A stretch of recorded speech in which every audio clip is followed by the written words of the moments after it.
Donc, 1 Timothée, chapitre 6. Mais avant de plonger dans le texte, j'aimerais vous donner un petit peu un arrière-plan du message de ce matin. Parfois, dans la vie, on a des rencontres. Parfois, il y a des points tournants. Parfois, il y a des messages. Parfois, il y a des gens, il y a des événements qui font en sorte que ça nous bouleverse ou que le Seigneur vient nous parler, que le Seigneur l'utilise grandement pour nous. Et à un moment donné, j'ai écouté une conférence dans ma vie et il y a eu ça a été transitoire. Ça a fait quelque chose. Dieu a vraiment utilisé ça dans ma vie. Et c'était sur ce texte-là. Et donc, l'esquisse, il y a des portions, l'esquisse de ça vient beaucoup de mémoire de ce que j'ai entendu. C'est pas tout, je n'ai pas tout monté ça moi-même. De toute façon, c'est dur de réinventer les roues avec la Bible. Ça fait 2000 ans qu'il y a des hommes qui prêchent. Mais pour moi, c'est un sujet qui m'avait vraiment touché. Et j'espère que ce matin, ça va faire la même chose pour vous. Ce matin, on va parler du contentement. Moi, je suis un chialeux invétéré. Ceux qui me connaissent, il en reste encore un petit peu à ce qui paraît. Mais le Seigneur a purgé pas mal, mais après 19 ans, de toute façon, on peut chialer pour à peu près tout. On peut chialer pour la température de la pièce, il fait un petit peu froid. Là. Ça n'a pas d'allure. Hein? Ben, c'est vrai qu'il fait froid, par exemple. Ceux qui sont sur Internet, ils ne le savent pas, mais nous autres, on le sait que la température n'a pas encore switché à celle d'hiver. On peut chialer sur la couleur des bas de ma femme, elle n'est pas là, je peux le dire. Là. On peut chialer sur un tel, une telle. On peut chialer sur tout. Puis moi, je suis ce type-là. Et c'est facile qu'il arrive des circonstances de dire « boy ». Tu sais, on fait des réparations, on coupe le mauvais fil. Ah, j'ai de la joie. On est sur le pont en pleine heure de pointe, on a une crevaison. Ah, il y a de la joie. Tu sais, il y a tellement de situations qui viennent nous chercher. On se fait dire, ah, t'as le cancer, il te reste 3 mois à vivre. Ah, grande joie. Merci, j'attendais ça, cette nouvelle-là, ce matin. Il y a plein de circonstances. Je viens de perdre ta job. Ou je viens de perdre mon bébé, chérie, j'ai eu une fausse couche. En voulez-vous, là, il y en a. C'est-tu facile de dire, hey, ça va-tu mal dans ma vie? Puis là, tu te ramènes à la place dans des textes comme ça, à reposer sur qui est Dieu. La place que Dieu a dans notre vie, en fait, la place que Dieu a, point. Puis tu réalises que Dieu est plus que suffisant quand tu médites. Quand on enlève les yeux sur toutes ces circonstances, il y en a qui sont plus loufoques, il y en a qui sont plus graves, il y en a qui sont super tristes. Quand on enlève nos yeux de ça, puis on regarde, on concentre nos yeux sur Christ, on réalise que, dans le fond, on n'a pas vraiment beaucoup de raisons de chialer. Parce que Dieu est suffisant. Et c'est ça qu'on va regarder ce matin. Donc, au verset 5, il y a des problèmes. Il y a eu des problèmes dans l'époque où le Nouveau Testament a été écrit. C'est drôle parce que le problème qu'on va voir ce matin, un petit peu, là, on va survoler, il est encore pas mal présent aujourd'hui. Le verset 5, en fait, 3. Et 1 Timothée 6, 3. Si quelqu'un enseigne de fausses doctrines et ne s'attache pas aux saintes paroles de notre Seigneur Jésus-Christ et à la doctrine qui est selon la piété, il est enflé d'orgueil. Il ne sait rien. Il a la maladie des questions oiseuses et des disputes de mots d'où naissent l'envie, les querelles, les calomnies, les mauvais soupçons, de vaines discussions d'hommes corrompus d'entendement, privés de la vérité et croyant, c'est là qu'ici, croyant que la piété est une source de gain. Il y avait des gens dans ce temps-là qui enseignaient que la piété, c'était une source de gain. Et ce matin, on va regarder le verset 6. C'est en effet une grande source de gain que la piété. Y a-t-il un autre mot, vous autres, après vous autres? Ceux qui sont les pas bons, ceux qui disent les erreurs, la piété, c'est une grande source de gain. Je trouve ça intéressant quand Paul écrit à Timothée utilise les mêmes mots. Il fait juste rajouter la piété avec le contentement. Il y avait dans le temps de Paul des gens qui disaient que si tu marches droitement, il enseignait que si tu faisais tout ce qu'il y avait à faire, ben Dieu va te bénir. Là, vous dites, ouais, peut-être. Il y a encore bien du monde qui dit ça aujourd'hui. Que si tu fais tout ce que tu as à faire, tu vas être prospère avec ton argent. Les factures vont se payer. Que ça a l'air que si on est plus spirituel, nos autos vont mieux aller et ils ne feront pas de crevaison sur le pont. C'est comme si cet enseignement-là veut dire que si je suis tout le code de conduite du bon chrétien, Dieu va effacer nos problèmes, il va nous mettre dans une zone de confort. La vie va être plus facile. Cet enseignement-là était là il y a 2000 ans et cet enseignement-là fait rage encore aujourd'hui.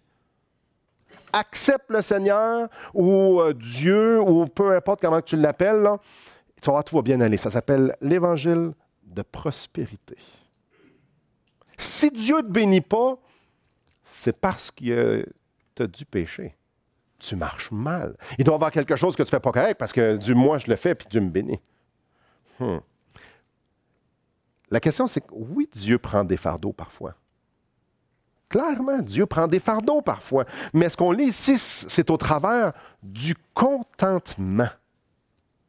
Plusieurs vont dire aujourd'hui, comme dans le temps de Paul, si tu es obéissant, si Dieu te bénit, c'est parce que tu es obéissant. L'enseignement que la santé, que notre portefeuille est relié à notre marche, fait rage. Et ça détruit énormément parce que ce n'est pas l'Évangile. Ce n'est pas ce que Paul enseigne ici. Il dit, la piété, c'est une source de gain. Oui, avec le contentement.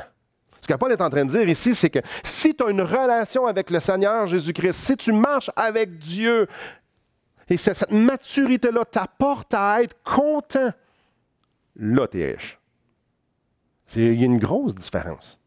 C'est quand que dans ton cœur, tu dis, ouais, Dieu, c'est assez. C'est là que tu as réellement quelque chose. La piété, ou on pourrait dire ça, la marche intime avec le Seigneur, plus le contentement, c'est réellement une source de gain énorme. Je suis convaincu que la racine de tous les grâces, c'est l'humilité. Parce qu'on lit dans la parole de Dieu, dans 1 Pierre 5,5, que Dieu résiste aux orgueilleux, mais fait grâce aux humbles. Donc, quand les hommes sont humbles, il y a beaucoup de hommes, quand ils sont humbles, ou les femmes sont humbles, Dieu fait grâce. Quand tu es prosterné devant Dieu parce que tu réalises qu'il est infiniment plus grand que toi, puis que toi, tu es petit, quand tu réalises ta petitesse devant Dieu, c'est là que les écluses des cieux sont ouvertes sur toi. Il doit avoir cette humilité-là. Que c'est lui le maître, que c'est nous le serviteur, que c'est lui le créateur, que nous sommes les créatures, que c'est lui le Dieu parfait et que nous sommes imparfaits. Cette humilité-là que je ne peux rien sans lui et que lui peut tout. Si on prend la grâce, et souvent c'est les communiquer par les fruits de l'esprit. Puis on va présenter en quelques-uns. Si tu prends l'amour, comme maintenant on prend l'amour, c'est un oignon. Puis on essaie de découvrir c'est quoi la racine de l'oignon. Pas de l'oignon, de l'amour. On va trouver que la racine, le noyau de l'amour, c'est l'humilité. Si on aime, c'est parce qu'on a l'humilité et que Dieu a déversé cet amour-là. Tu ne peux pas aimer si tu n'es pas humble. Tu ne peux pas faire l'abnégation de ta personne si tu n'es pas humble. On va prendre la bonté, on peut prendre la bienveillance, on peut prendre toutes les racines des fruits de l'esprit, c'est l'humilité. L'humilité que moi, je suis rien. Puis que Dieu est tout, donc je peux tout. C'est vraiment spécial. L'humilité, c'est la racine de toute la grâce, de toutes les grâces, de tout ce que Dieu nous donne. Quand c'est dans cette humilité-là que tu t'approches de Dieu, c'est là quand tu t'approches de Dieu, puis tu te dis, t'as peur, là. Moi, je suis vide. Si on parle d'amour, je suis vide. Si on parle de bienveillance, je suis vide. Une maîtrise de soi, non, j'en ai pas. Quand tu t'approches de Dieu, puis tu dis, mais toi, Dieu, tu peux tout me donner ça. Je te veux, je viens me le donner parce que ou sinon, je vais être vide. C'est là que tu réalises ce que tu fais. J'ai tout ce que j'ai besoin. Quand vous allez faire votre épicerie, la démarche d'aller faire l'épicerie. D'habitude, il y a à l'entrée, qu'est-ce que l'épicerie met à notre disposition? Des paniers. Des paniers. Je trouve ça toujours fascinant. Il y a des rangées de paniers. Mais vous, l'affaire que je trouve plate, ils sont tout le temps vides. Il n'y a jamais un panier plein. Savez-vous pourquoi il n'y a jamais de panier plein? Parce que quand on rentre en dedans, le but, c'est de remplir le panier. Quand on va vers Dieu, Quand notre panier est vide, c'est là qu'on peut le remplir. C'est là qu'il peut mettre ses grâces. C'est là qu'il peut nous combler. C'est là qu'il peut avoir cette proximité-là. Mais quand on rentre, je n'ai pas besoin. Non, je voulais juste venir à l'épicerie, juste pour montrer que j'avais une belle épicerie dans mon panier. Ben, je n'ai rien besoin ici. Dieu ne met rien. Là. Dieu ne met absolument rien. Quand tu contemples qui est Dieu et ce qu'il fait pour toi, au niveau spirituel, toutes les bénédictions qu'il met dans ta vie, c'est une grande source de gain. C'est là que tu réalises que dans ta piété, dans ta relation avec Dieu, tu te dis, voilà, j'ai tout ce qu'il me faut, moi. Je suis riche. Je suis riche, je n'ai pas besoin d'avoir rien de plus. Je suis riche. C'est de ça que Paul est en train de parler ici. Si tu es riche, tu es content. Et il dit, c'est après ça qu'on doit courir. Si ta maturité, ta marche t'amène là, tu es riche. Viens avec moi dans Philippiens chapitre 4. Philippiens au chapitre 4. Si tu réalises dans ta vie que tu es pauvre, moi, je vous ai parlé de mon bazou la dernière fois. Honda Civic 2000, poké, repeinturé à canette, primer, il ventait super gros, il y a du primer où il ne devrait pas en avoir, puis il y a de la peinture sur les pneus, puis il a enlevé. Un vrai bazou, là, dans tous les sens du terme, c'est un vrai bazou. Là, je regarde la roue en arrière, elle est un peu croche, puis je me dis, aïe, aïe, aïe, aïe, aïe, aïe, aïe. Un vrai, de vrai bazou. Puis la plupart d'entre vous, vous ne voudriez pas le conduire, mais moi, en tout cas, j'en connais un en arrière qui a hâte de le conduire. C'est drôle, hein? Savez-vous pourquoi il a hâte de le conduire? Personne ici, puis il chauffe en passant. L'hiver, ça ne chauffe pas. C'est comme il y a de quoi dans la fan. La fan n'est pas assez puissante. Il fait frette. Bref, il n'est pas confortable. Pourquoi ça ne vous tenterait pas? Bien, parce que vous avez probablement toutes des bonnes voitures. Jacob, t'as-tu hâte de la conduire? Vraiment, hein? Vraiment. Savez-vous pourquoi? Parce que là, il n'y a rien. Il n'y a juste rien. Paul est en train de dire ici, c'est quand tu n'as rien, ce que papa te donne, c'est vraiment nice. C'est vraiment extraordinaire. Mais quand tu penses que tu es riche, ça ne marche plus, le contentement. Ce que papa me donne, c'est parfait. Mon gars, si je donne ce bazou-là, il ne demandera pas d'autres autos. Il va être content que ce bazou, il va dire « Hey, mon père m'a donné un bazou. » Yes! Il ne voudra pas avoir ma vanne. C'est le bazou qu'il veut avoir. C'est drôle, le contentement. Quand tu réalises que tu n'as rien et tu te le fais donner quelque chose, c'est exceptionnel. Ici, on est dans Philippiens. On va regarder le témoignage de Paul. C'était Paul tantôt, quand c'est Paul qui a dit ça à Timothée. Il y a une grande source, la piété, c'est une grande source de gain avec le contentement. Mais Paul, il y a un témoignage assez percutant par rapport avec le contentement. Quand Paul écrit Philippiens, on se souviendra, il est en prison. Et en prison, c'était pas super. Et on sait que le pasteur, fort probablement un des pasteurs de Philippe, sinon le pasteur principal de Philippe, est allé visiter Paul avec de l'argent pour soutenir. L'Église de Philippe aimait Paul, donc ils ont donné une offrande. Ils ont fait ça plusieurs fois. Puis là, c'est Épaphrodite qui va apporter ça à Paul. Épaphrodite tombe malade, quasiment mort. Spécial est avec Paul, puis il tombe malade, puis il a failli mourir avec Paul. Paul qui a déjà ressuscité quelqu'un, puis que Paul guérissait. En tout cas, Épaphrodite, c'était pas son temps, puis c'était pas le temps d'être guéri non plus. Donc, alors qu'Épaphrodite est en train de se rétablir, Paul se met à écrire la lettre aux Philippiens. Dire merci. Merci de m'avoir supporté dans cette épreuve en prison, d'avoir envoyé votre pasteur pour m'encourager et avec des dons pour que ça puisse subvenir à mes besoins. Merci. Mais ce que j'aimerais juste qu'on fasse ce matin pendant un petit instant, c'est qu'on se remette dans ce temps-là. On va s'imaginer ça un petit peu, on va se faire un film dans notre tête un petit peu. Imaginez-vous quand Épaphrodite est rendu mieux, il a la lettre en main, puis il s'en retourne dans son église. Ça fait une couple de temps que l'Église de Philippe n'a pas vu leur pasteur. Puis là, c'est ce matin-là. Le monde sont excités. Imaginez, ça fait plusieurs temps qu'Épaphrodite n'a pas été à l'Église. Les gens sont excités, ça va bien. Puis là, Épaphrodite dit « Hey, j'ai une lettre de Paul. » Wow! Imaginez, je pars en vacances, je reviens 3 ou 4 mois plus tard, parce que je suis tombé malade, puis je reviens, puis en plus, j'ai une lettre de Paul. Ah, Paul, ils sont excités, ils sont contents, ils le connaissent, Paul. Paul les aime, puis eux autres, ils aiment Paul, ils viennent de leur donner des dons. On a des nouvelles de Paul, puis en plus, celui qu'on aime tant va venir nous parler. L'atmosphère ce matin-là devait être... il devait avoir une effervescence spéciale. Je peux juste voir Épaphrodite arriver en avant avec la lettre, puis dire, bon, mes frères, on va faire la lecture de la lettre. La lettre que Paul vous écrit. Écoutez avec les oreilles des Philippiens. Chapitre 4, verset 10.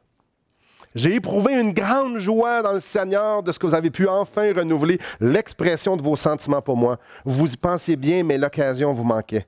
Ce n'est pas en vue de mes besoins que j'ai dit cela, car j'ai appris à être content dans l'état où je me trouve. Je sais vivre dans l'humiliation et je sais vivre dans l'abondance. En tout et partout, j'ai appris à être rassasié et à avoir faim, à être dans l'abondance et à être dans la disette. Je puis tout par celui qui me fortifie.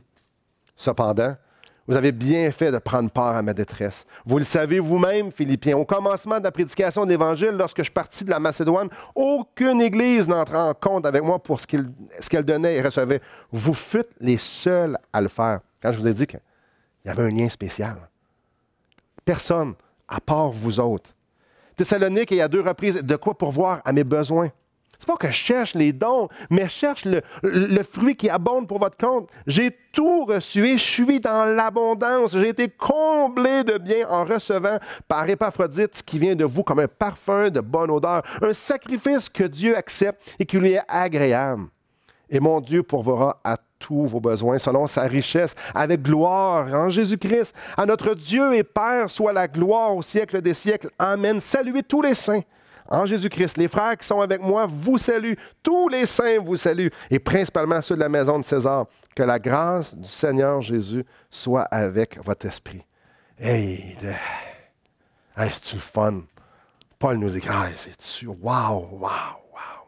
Je peux juste imaginer la joie de dire, hey, Paul nous dit merci. Hey, Paul, on a eu un impact dans le ministère de Paul. Puis peut-être que vous ne savez pas. Mais dans l'église de Philippe, il s'est passé plein de choses.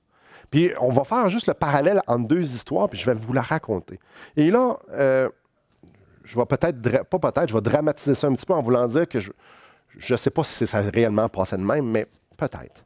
Dans l'église de Philippe, il y avait probablement un certain monsieur qui s'appelle, je ne sais pas, mais je sais que sa job, c'était geôlier. Gardien de prison. Puis lui, il a connu Paul avant sa conversion. On se rappellera dans Acte 16 que Paul, à cause qu'il prêchait tout ça, à Philippe, s'est fait battre. Bien solide. Lui puis Silas se sont fait battre, se sont fait mettre en prison. Ça allait pas bien. C'est une prison, ça devait pas être super. Puis donc là, couvert de sang, amoché, Paul puis Silas, qu'est-ce qu'ils font? Ils chantent. La nuit, ils chantent. Puis ça dit dans Acte 16, verset 25, qu'il louait Dieu. En prison, il venait juste d'être battu. Eux, ils louaient Dieu. Les autres sont assis là. Puis là, les autres prisonniers, je peux juste imaginer la scène, les autres prisonniers faire, ils sont pas bien, eux autres. Ils sont en train de remercier d'être en prison, ils sont pleins de sang. Aïe, aïe. Je peux juste imaginer le geôlier. Ça va pas bien, là. On vient de vous battre, les gars. Les autres, ils chantent. Vous remerciez votre Dieu d'être là. Aïe, aïe. De comment il est bon. Et ça nous dit à un certain moment, pendant la nuit, que les portes s'ouvrent. Le geôlier fait quoi? Il dit, moi, je me suicide parce que je vais me faire torturer par mon boss s'ils savent que j'ai laissé les prisonniers s'en aller. Paul dit, on est tous là. Puis qu'est-ce que le geôlier dit? Qu'est-ce qu'il faut que je fasse pour être sauvé? Donc, fort probablement qu'alors que la lecture de cette lettre-là est faite, ce geôlier-là, il est là. Celui qui a entendu Paul puis Silas chanter. Épaphrodite, il peut témoigner du contentement de Paul parce que quand il était en prison, il était avec Paul. Et le geôlier, lui, sait qu'est-ce qu'il fait Paul en prison. Il chante. Il loue le Seigneur. Donc, dans l'église de Philippe, probablement, ça s'est discuté. Ils savent que quand Paul dit « j'ai appris à être content dans l'état où je me trouve », ils savent ce que ça veut dire. C'est que là, les autres s'imaginent Paul en train de chanter et disent « Hey, le Seigneur, es-tu bon, hein? » Tout poqué, tout mal en point. Aïe, aïe. Quand quelqu'un est content en Christ, en Dieu, c'est ça que ça sent. Quand le geôlier a vu Paul, il a dit, je veux ce que toi t'as. Quand les gens voient le contentement, ils entendent le contentement, ils expérimentent le contentement, ça les attire à eux parce que c'est contre notre nature. C'est le contentement que Paul est en train de parler ici. Le contentement que lorsqu'on voit, on dit, toi, je ne sais pas ce que tu as, mais de la façon que tu vis cette circonstance-là, je veux ça. Le contentement que dans la disette, tu dis, merci Seigneur. Dans la maladie, tu dis, merci Seigneur, je suis battu. Merci Seigneur, que Dieu soit loué, je suis battu et en prison. Les gens alentour font, mais oui, mais moi, je veux ça. Je veux ça. Je veux qu'est-ce qui produit ça. Tu as un contentement, tu es satisfait, tu es en repos avec ton âme, alors que nous autres, on capote parce qu'on risque de mourir. Toi, tu loues. Je veux ça. Là, je me repose, je me médite, je me regarde devant le miroir, je me dis, c'est quand la dernière fois, Simon, quelqu'un est venu te voir et il a dit, je veux ce que tu as. Tu as l'air tellement bien dans tes circonstances, je veux ce que tu as. Tu vis du contentement, et puis moi, là, wow, c'est quand la dernière fois, puis vous pouvez vous poser la question, que quelqu'un vous est venu te voir et dit, qu'est-ce qu'il faut que je fasse pour être sauvé comme toi? Oui, il y a eu des curieux. Il y a du monde que j'ai parlé de l'enfer, je leur ai parlé de la bonne nouvelle, mais ils ont dit oui, je veux être sauvé. Mais du monde qui, par mon témoignage de contentement, avec honte, c'est jamais arrivé. Pourquoi? Je vous l'ai dit tantôt, parce que je suis même trop chialeux pour ça. Là, je te présente celui qui envoie la chenoute blanche qui tombe, là. Je te présente lui, là. Celui qui a permis que j'aie une crevaison, celui qui a permis que j'aie le cancer, celui qui a permis ça. Je te le présente, là. Ah, il est bon, il nous aime, mais il nous met dans des situations que j'arrête pas de chialer. Ah, tu m'entends? Ouais.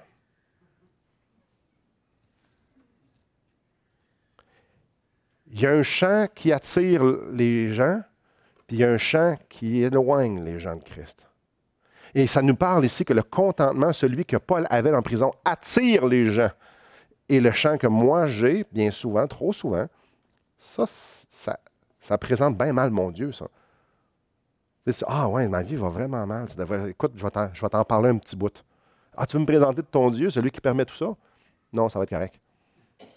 Je peux avoir ma misère tout seul. Il y a un chant qui dit Dieu est insuffisant. Dieu, c'est pas assez. Ce qu'il fait, ce qu'il est, c'est juste pas assez. J'ai besoin de plus. Il y a un chant qui repousse les gens à l'Évangile. C'est le chant du chiolage, du critiquage, puis de dire je fais donc pitié. Et ici, il est en train de parler du chant de l'excellence, le chant du contentement, qui est une grande source de gain. Quand tu as ce chant-là de contentement, non seulement tu es riche, mais tu aussi, ça l'attire les autres. Tu es riche. On continue.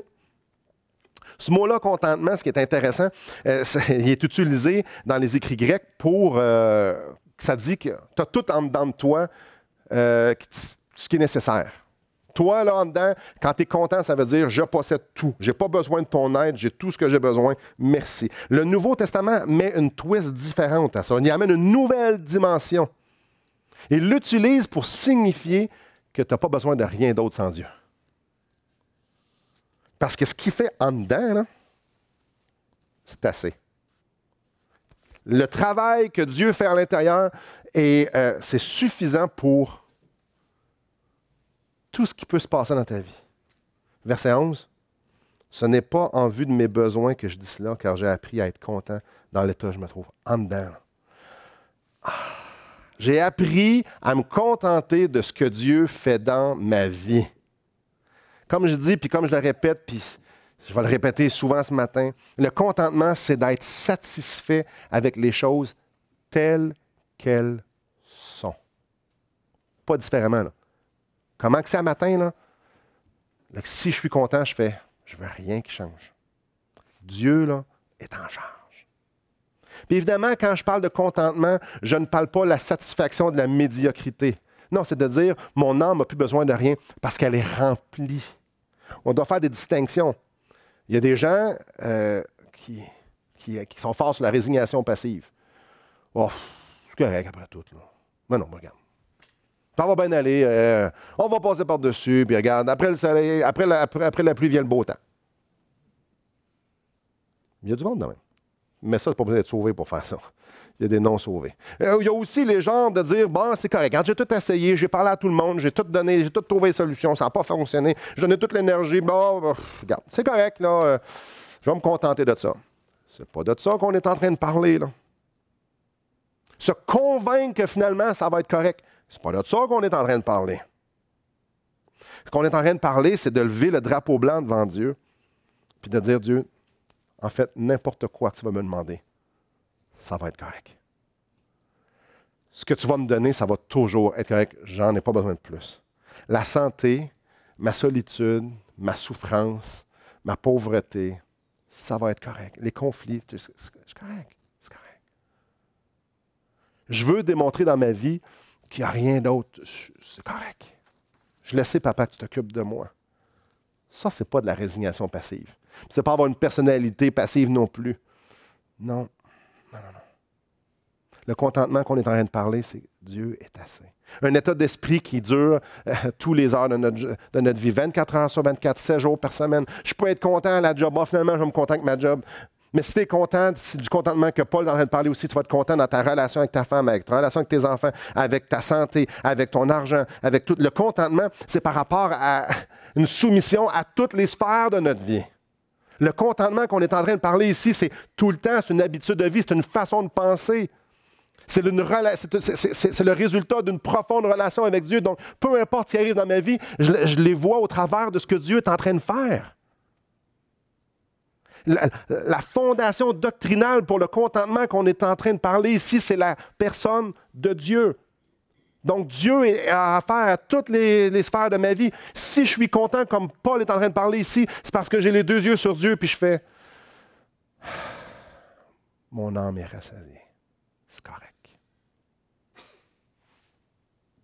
C'est inconcevable qu'un chrétien mature, qu'un chrétien qui réfléchit, un chrétien qui a une communion avec le Seigneur, c'est inconcevable qu'il puisse arriver à penser qu'il lui manque quelque chose dans la vie, aussi banal que la chose peut valoir. C'est inconcevable qu'un chrétien qui marche avec le Seigneur puisse penser que quelque chose pourrait lui apporter plus de joie.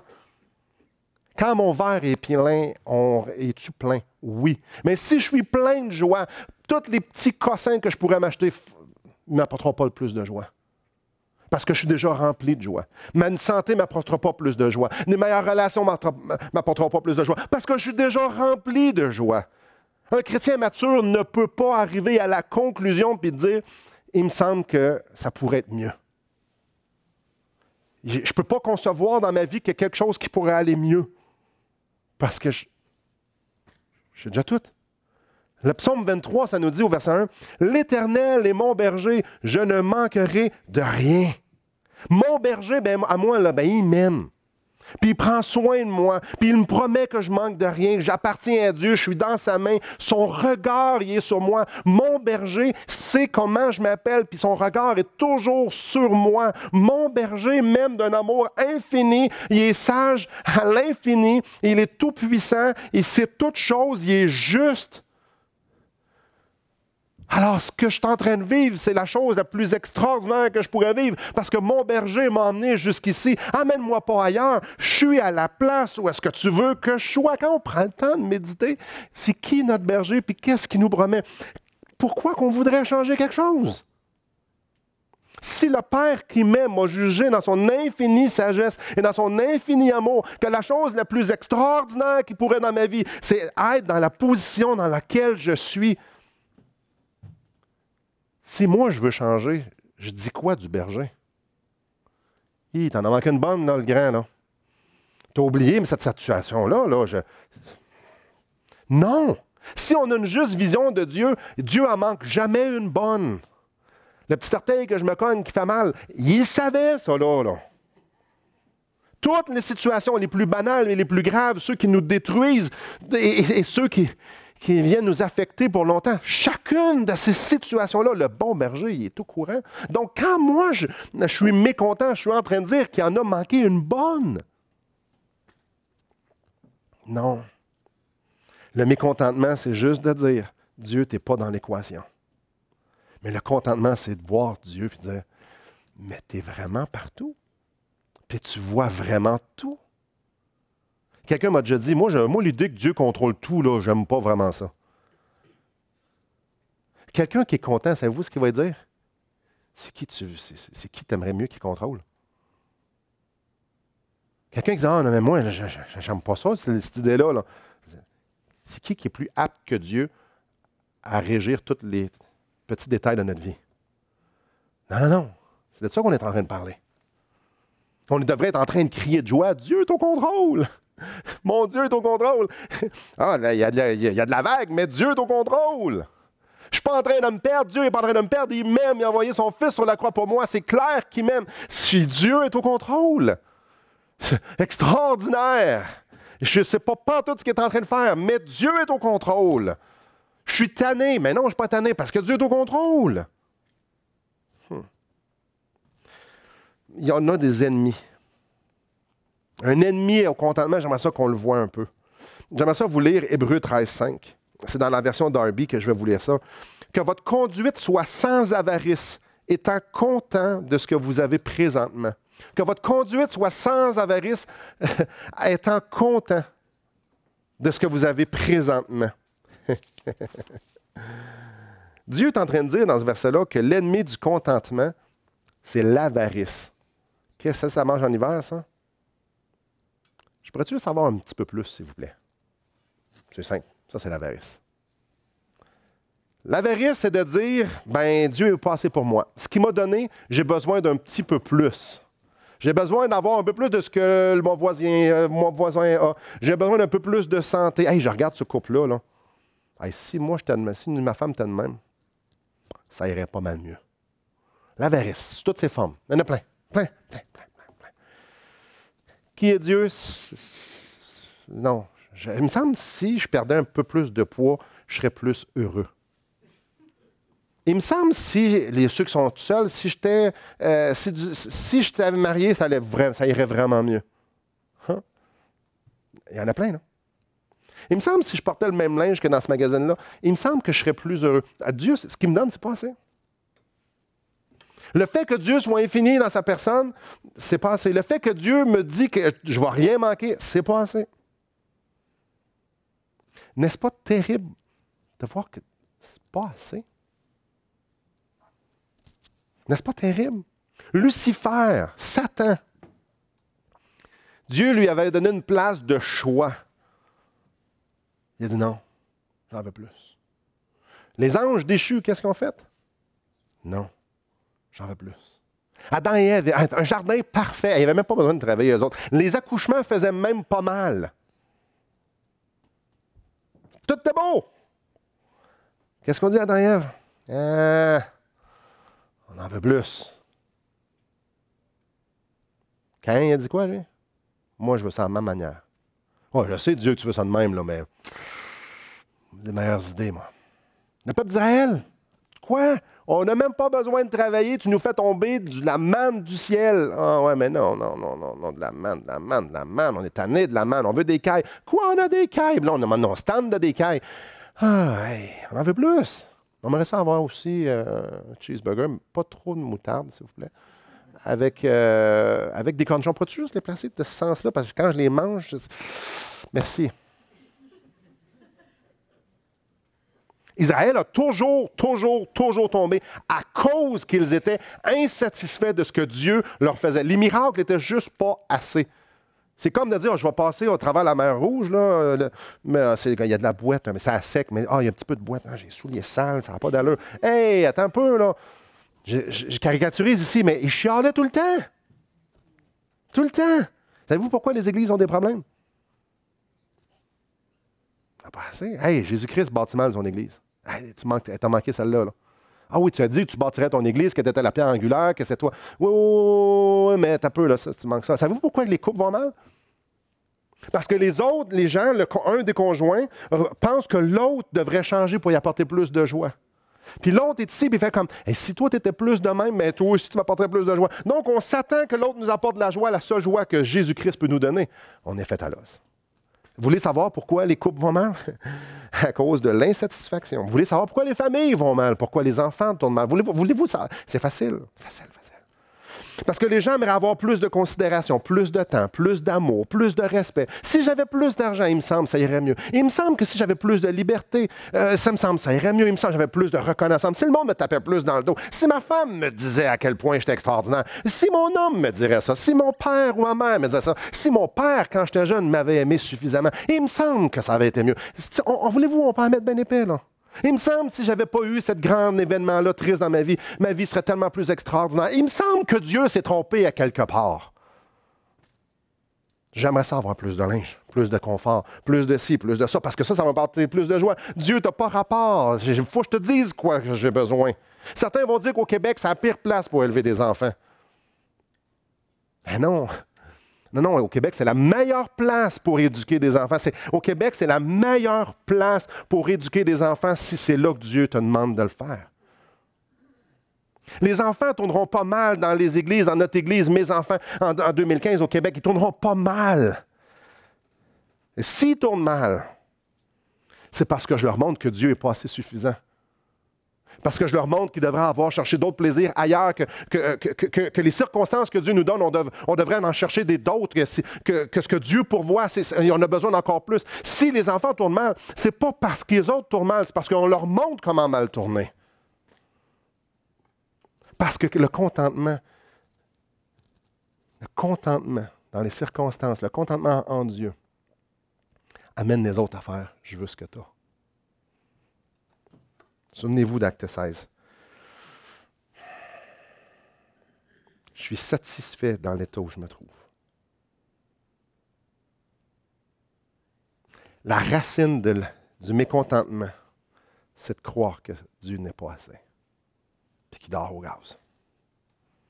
Savez-vous, c'est quoi la liberté chrétienne? Je peux m'habiller comme je veux, je peux prendre de l'alcool, je peux faire ce que je veux. Non. La liberté chrétienne, c'est de pouvoir entrer dans un centre d'achat, puis tout est en spécial, puis dire oh, non, je veux rien. La liberté chrétienne, c'est d'ouvrir le circulaire de Canadian Tire puis faire comme sérieux, ils mettent ça en vente. Non, j'ai vraiment rien besoin, moi. Hey, que je ne serais pas mieux avec ça, moi. Non, ça non plus. Il y a du monde qui achète ça. Ils pensent qu'ils vont être heureux avec ça. Savez-vous, c'est quoi la liberté chrétienne? C'est de dire, hey, chérie, achète-moi ma fête. On va investir cet argent-là dans le royaume de Dieu à place. Peu importe ce que tu vas m'acheter, ça ne pourra pas me rendre plus heureux. Je suis déjà heureux parce que Dieu t'a donné à moi. Fait que t'es correct. Je suis plein. Non. On va plutôt prendre cet argent-là et on va le distribuer. Savez-vous, c'est quoi la liberté chrétienne? Tu dis, c'est correct, Dieu, guéris-moi pas. Sérieux, là, la grippe, là, donne-moi les forces de l'aller à toi à la place. Ce cancer. Ah non, regarde, mal de dos, mal de ci, mal de ça. Regarde, guéris-moi pas. Je vais prendre ma liberté pour me soumettre à ce que tu veux bien parce que je sais bien que c'est la meilleure affaire. Ça, c'est être libre. Être esclave, c'est qu'il faut absolument choisir mieux. Il faut que je me libère, il faut que je me libère, il faut que je me libère. Mais être libre, c'est de choisir. Mais moi, je choisis de rester comme je suis parce que je suis correct. La liberté chrétienne, c'est d'être rassasié parce que tout ce qui est important se passe dans le cœur. La liberté, c'est l'absence de convoitise. Et l'absence de convoitise, c'est quand je regarde à combien je suis riche dans ce que Dieu me donne. En conclusion, trouvez-vous ça spécial? Chialez-vous, vous autres, quand vous avez une augmentation? Imaginez-vous dans le poste demain matin, il y avait le chèque, il y a eu une erreur, puis il y a une erreur au gouvernement, puis il vous envoie un chèque de 2000 $. Là, je suis assez tanné qu'il m'envoie de l'argent. Là. Dieu, arrête d'envoyer de l'argent, là, des erreurs de même, je ne suis plus capable d'en prendre. C'est rare, hein? C'est rare. Vous allez voir le docteur, vous ne filez pas bien, vous dites non, regarde, prends ce pilule-là, tu vas être correct. Ah non, je veux être malade. Non, lâche-moi, là. Je suis tanné que tu me dises que ça va bien. Avouez qu'on ne chiale pas souvent pour ça. Là. Hey, je tombe jamais en panne avec mon char. Là, Dieu, là, faites quoi, là? Tu manques de fidélité envers moi, là. Châtie-moi, là. Ça va bien. Mon char part tout le temps, même à moins 40. Hey! J'aimerais ça être dans le trou. Mais on ne fait pas ça. Ah, merci Seigneur, ça va bien, puis mes enfants vont bien, puis j'ai de la nourriture, puis j'ai ci, puis hey, ça va bien, puis on est content, puis c'est formidable, puis le Dieu qu'on sert est bon, puis le Dieu qui il nous aime, puis il est fidèle, puis hey, les grâces, puis là, il nous arrive de quoi? Ça n'a pas d'allure. c'est plus le même Dieu, là. Parce que là, le Dieu m'aime, mais même juste quand ça va bien, mais là, ça va pas bien, Seigneur, parce que là, je suis juste satisfait en Dieu quand ça va bien? Est-ce que c'est les circonstances qui déterminent si ça va bien ou non? Mon contentement, est-tu basé sur mes circonstances ou est basé sur Dieu? Que ça aille bien ou que ça aille mal, est-ce que j'ai la même disposition de cœur, la même paix, le même abandon, le même... Est-ce que sa sagesse infinie, même dans les pires atrocités qu'on pourrait vivre,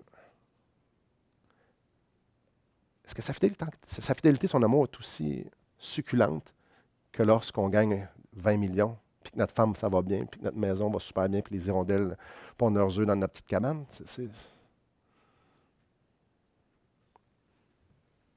Satisfait dans l'état où je me trouve. Ce matin, dans l'école du dimanche, je parlais de persécution, puis je parlais d'un père pasteur qui évangélisait un village, tout ça, puis ils ont pris leur fils, puis ils ont fait vécu son fils de 7 ans, puis ils ont fait vivre les pires persécutions, les pires choses, des choses atroces, pour finalement qu'il meure. Puis le père se revient d'abord, puis il dit, je vous pardonne, je continue. Ça, c'est le contentement, ça. Les gens ont dit, ça sent bon, ça. Il y en a 45 qui se sont convertis. Le cancer, être pauvre, problème avec notre voisin, un conjoint irritable, la liste, je pourrais la mettre bien longue. C'est-tu vraiment ça qu'il faut que ça change pour qu'on soit plus heureux? Est-ce que votre joie réside là-dedans ou réside dans le fait que Dieu est assez? Ce que je vous propose de faire cette semaine, ce que je vous propose de faire dans le restant de votre vie, et ce que je me propose de faire, c'est de regarder est-ce que vous êtes riche. De regarder aux grâces que Dieu vous donne, à qui est, aux ressources infinies. Puis là, je ne vous dirai pas que ça va bien aller dans votre vie. Là. Ce serait le contraire. Hébreux 12 nous promet que il va y avoir des périodes difficiles. Mais de continuer à penser au même Dieu qui nous aime, le bon berger. Puis le bon berger, il a-tu changé quand ça s'est arrivé? Puis peut-être que vous avez des circonstances présentes ou des circonstances passées qui vous font réfléchir, puis ça vous amène à des places dans votre cœur que ça ne va pas bien. Est-ce que le bon berger était là quand ça s'est arrivé? Oui, mais Simon, ça n'a pas d'allure. Là. Est-ce que le bon berger était là? Donc, est-ce que le bon berger veut que je regarde lui puis je fasse c'est correct, Seigneur? Ou que je regarde ce qui est arrivé et faire ça n'a pas d'allure. Puis on a tous des situations de même. Peut-être que c'est au travail, peut-être que c'est super proche de vous alors que même quand je vous parle. Le bon berger dit, tu manqueras de rien. Je vais te conduire dans des verts pâturages. Quand vous commencez à contempler que vos circonstances ne vont pas bien, rappelez-vous en qui vous croyez. Et là, prenez votre orgueil et faites psst, pour que l'humilité vous fasse dire, c'est toi que je veux. C'est assez. Quand vous avez le temps de prendre votre carte de plastique et de dire, on s'en va se donner de la joie, allons dépenser. Rappelez-vous ce que votre Dieu vous dit. Tu n'en as pas besoin de ça. C'est moi que tu as besoin. Il n'y a rien qui peut t'apporter. Il n'y a pas un gadget, il n'y a pas un vêtement, il n'y a pas un char, il n'y a rien qui peut te donner plus de joie que moi. Viens me voir, moi, tu n'auras pas besoin du reste. Bref, je pourrais tout prendre ces illustrations-là. Regardons nos vies, nos émotions, à la lumière de qui il est, puis de ce qu'il fait pour nous, de ce qu'il nous promet. On a juste besoin de plus de lui. On n'a pas besoin de plus de rien d'autre. Et c'est alors qu'on va avoir un chant de contentement comme celui de Paul. Prions. Père, tu connais mon cœur, c'est contre ma nature, mon ADN, chaque fibre de moi-même, ce que je viens de prêcher. Et Père, ça fait des années que tu me rappelles cet enseignement-là, encore et encore et encore et encore. Et je le confesse devant mes frères et sœurs, c'est avec une grande humilité. que je me le rappelle ce matin. Puis que je nous le rappelle ce matin. Que tu es suffisant et que, Père éternel, tu nous conduis. C'est pathétique qu'on lance un message que tu n'es pas assez, que tu ne contrôles pas ton Église, que tu ne contrôles pas ma vie, que tu ne contrôles pas nos familles, que tu contrôles... Seigneur, le gouvernement, c'est la température. Si tu voulais, tout pourrait être différent. Apprends-nous à se reposer sur toi. Apprends-nous, comme Paul a dû l'apprendre à lui aussi, apprendre à être content dans l'état où est-ce que tu nous mets, où est-ce que tu nous donnes. Apprends-nous, Seigneur, à aller chercher notre joie en toi et non pas dans toutes les choses autour de nous qui sont les joies éphémères. Père, viens dans ma vie, viens dans nos vies. Viens nous dévoiler, nous révéler, viens nous montrer ta face. Fais luire la gloire de ta face sur nous pour que nous puissions être ébahis, que nous puissions, Père, être satisfaits. Je te prie dans le nom de Jésus-Christ. Amen.